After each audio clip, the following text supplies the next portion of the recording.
The debate last night kicked off with questions about foreign policy as tensions continue to boil with Iran. And then candidates were also asked about impeachment. Here with the GOP response to the Democratic debate is Tim Murtaugh. He's the communications director for President Trump's 2020 campaign. Tim, it's great to see you. Great to see you, Tim. Thanks Glad for coming to be with you again. It's always fun to have you right after these Democratic debates. So, Tim, I mean, basically, I think what it came down to, you're seeing kind of the narrowing of the race between Bernie Sanders and Joe Biden. Now, with Biden in particular, he last night basically made the case for TPP.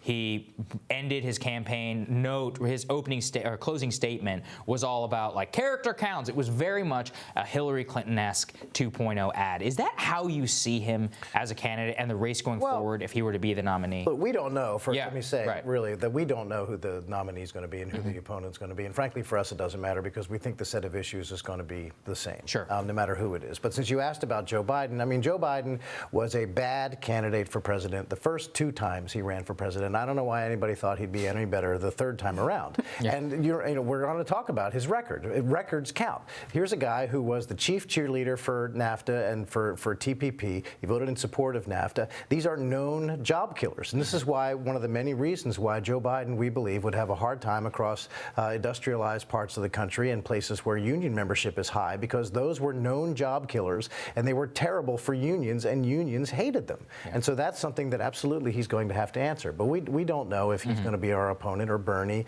or Elizabeth Warren or Mayor Pete or, for that matter, A.B. Klobuchar or anybody else. We don't know. Whoever gets thrown free of the wreckage on that side, we're ready, and President Trump beats any one of them. So. Senator Sanders has been leveling this charge against Joe Biden that he was in favor of cutting Social Security, which, I mean, the record shows over a number of years he talked about cutting Social Security. He worked with Barack Obama to try to get the Republicans to the table to cut Social Security, and Sanders is making the argument that that would be weaponized against him. How do you see that? Well, I mean, the Social Security is an issue that Democrats have typically weaponized against Republicans. I mean, we've heard that a million times. But Trump has pledged never to touch it. Yeah, sure. And the president is absolutely going to protect Social Security for the people who will depend upon it. And we've seen over and over again. I remember the TV ads of, was it Paul Ryan pushing an old woman in a wheelchair off a cliff, and so it's the scare tactic. It usually comes from the left. Though the mean Republicans are going to be throwing grandma out into the street, and true. Well, it was not true. That's a separate argument, I'm sure.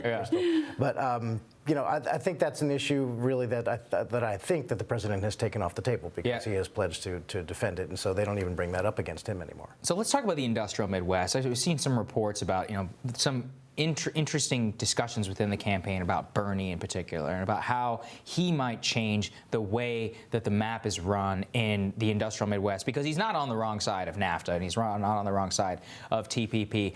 Take us into the perspective of the race there. Is it just going to be all about health care and Medicare for all? Well, that's a big thing. I mean, if Bernie is the opponent, there are different ways to go about him. He's going to have a problem trying to explain to union members, again, this affects union members, the Medicare for all deal is an absolute outlawing of private employer-provided health care plans. And what that means is people who are in unions, who spend a long time negotiating for these health care benefits, and in many cases perhaps forewent higher wages in exchange for better benefits, those are considered employer-private plans, employer-provided plans. Under Bernie's health care plan, those are gone, outlawed. So those union members negotiated for nothing because those health care plans would vanish in a second. He's got a lot of explaining to do to millions of union members across the industrial parts of the country why they negotiated for health plans that he's going to just wipe out. Well, I mean, we've spoken with union leaders here, and to be fair, I think there's a mixed view there. A lot of union leaders, because of the way that Medicare for All is written,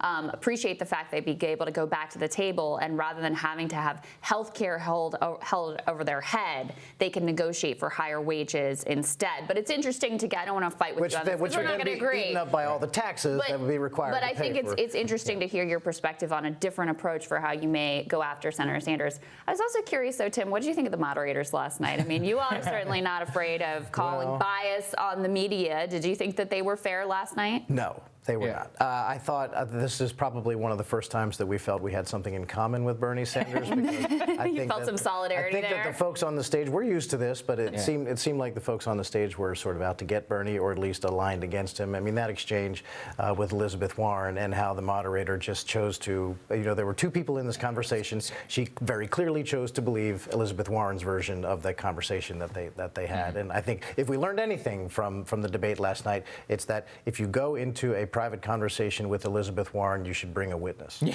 that's a very good point. Yeah. I mean, I was saying, those of us on the right, it was like we're kind of used to being smeared at this point. The media is never really on your side. Tim, take us a little bit inside the campaign itself. One thing I always try and highlight whenever you guys come on is just the sheer amount of money, the juggernaut that is the Trump campaign. Give us a kind of an overview of the finances from the last report that you came out, and kind of where that money's going to go and going to be spent. Well, we had a tremendous fundraising year, and it's all due to the president's record and the enthusiasm that he builds up. And then actually, we had a big spike in fundraising thanks to the Democrats and the impeachment nonsense. That really gave us a big boost. Combined with the Republican National Committee, our campaign, and the joint committees, all told, everything that we do with the campaign itself and the RNC, we raised a grand total of $463 million in the year 2019. Yeah. In the last quarter, all combined, we raised $154 million in the quarter. Combined, we have, at the moment, this is the all-important number, cash on hand, almost $200 million in the bank right now. And all of our bills are paid. We have zero debt, zero debt for the campaign, zero debt at the RNC. The DNC is broke, and they're in debt. And whoever the Democrat nominee is, they might be raising a lot of money right now. Bernie Sanders is raising good money in the quarter. It will cost every penny of that to become the nominee. And so whoever staggers to the finish will be broke at the end of that and have to start fresh. And we are amassing this gigantic war chest that we're only really now beginning to tap. And we're going to be spending that money. We announced that we're buying a Super Bowl ad, got an early position early in the game. Even Bloomberg. We'd been talking about with Fox, who's carrying the game since the fall, and reserved the time in December, and we've already paid for it. That's a big move. It is a big move. What do you make of Bloomberg has said that no matter who the nominee is, even if it's Bernie Sanders, who a lot of these rich guys don't particularly like, that he's willing to spend basically all his money to try to get President Trump out of his office. Multiple billion dollars. So, I mean, part of my point is I don't think that whoever the Democratic nominee is, they're not going to be hurting for money.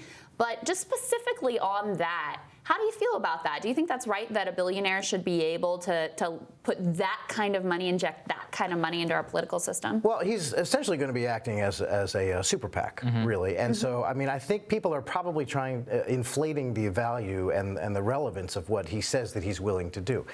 Because he'd be operating as a super PAC, he would not be able to coordinate with whoever the eventual nominee is. And so if he's paying for people to go out and door knock and make phone calls and things, and they're collecting data from voters, that's the information that cannot be shared with the campaign. Right. So it does not have the same value of what we have built and will continue to build with the RNC. We can work hand in glove with the RNC and share everything, share resources, share information, share data, all those things. Whatever Mike Bloomberg builds is an island unto itself. It cannot be shared. Do you think it's damaging to democracy, though, to have, like I said, billionaires able to just... I mean, we see already in the Democratic primary, him and Steyer are moving up in the polls just on the merits of essentially being able to put unlimited cash into these states where the other candidates can't compete. Is that healthy for our democracy? Well, I mean, I think the Supreme Court has ruled that the campaign contributions are speech. Yeah. And so I believe that's covered under the First Amendment. If someone, I don't think he's worth, I don't know what, $56 billion. A lot. Like, I don't think he's going to spend all of it, but if he did, that would be like a record or something. So I'm just. So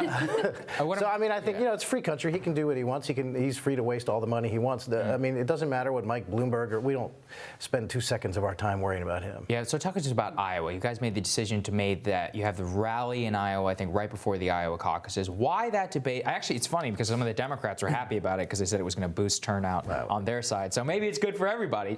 Just take us into the insight. Why Iowa? Is it because you wanted to let everybody know that President Trump is there and on the ballot? Why sure. I mean, there's also Republican caucuses going on. President Trump's going to win Iowa, of course, in the early going, and we're going to win it again in November. But this is a good sort of a good workout for our organizational prowess. We're going to have a heavy presence statewide in Iowa. We're going to have a lot of surrogates fanned out all over the state. So in the days leading up to the Iowa caucuses and the first Monday in February, we're going to be doing a lot. It's going to be an organizational sort of a test drive for our team. team, and that includes a big Trump rally in Des Moines on the 30th of January. And so, when the president comes to town, it's a big deal. It creates a lot of enthusiasm, and I always say that if you haven't been to a Trump rally, you should find time to get to one that's near you, because it really is a great experience.